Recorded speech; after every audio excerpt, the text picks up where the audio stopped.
जय हिंद दोस्तों। हम अक्सर कंफ्यूज रहते हैं कि भगवान ने जो बताया है अपने केवल ज्ञान से देखकर, वो क्या बताया, साधुओं को कैसा व्यवहार होना चाहिए, क्या छूट है उनके लिए और क्या नहीं, और श्रावक श्राविकाओं को क्या अधिकार है, क्या कर्तव्य है, क्या छूट है, क्या नहीं है, कैसे उनको अपना जीवन चलाना। तो भगवान ने तीनों तरह की आराधना, 3 तरह की आराधना बताई है, जगन्य, मध्यम और उत्कृष्ट। उन्होंने ये बताया है कि ऐसा करने से आराधक बनता है जीव। तो उसमें ज्ञान, दर्शन, चारित्र और तप, चारों चीज़ें जघन्य होंगी तो जघन्य आराधना, मध्यम होंगी तो मध्यम आराधना, उत्कृष्ट होंगी तो उत्कृष्ट आराधना। हम अक्सर ये कंफ्यूज हो जाते हैं कि क्या सिर्फ भगवान ने उत्कृष्ट आराधना बताई है? नहीं, भगवान ने तीनों आराधना बताई हैं और तीनों आराधक हैं और सब में ज्ञान, दर्शन, चारित्र और तप में रमन करते हैं।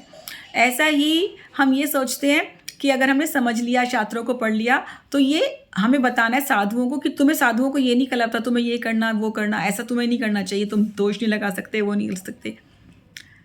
दोष भी लगा सकते हैं, उसका प्रतिक्रमण भी कर सकते हैं, ये भी है, निषेध सूत्र है, उसको ध्यान से पढ़ेंगे तो पता चलेगा।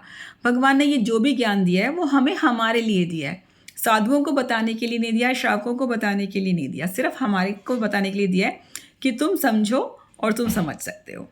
जो भी समझ सकता है वो अपने लिए समझना है, उसको दूसरे के लिए नहीं समझना।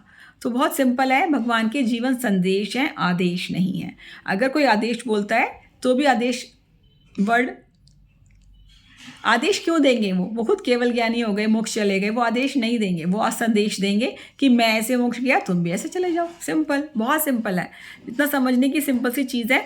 और जितना भी जो भी इंसान पढ़े समझे, जितना उससे संयम पले उतना वो पाले और आगे आगे बढ़ता जाएगा।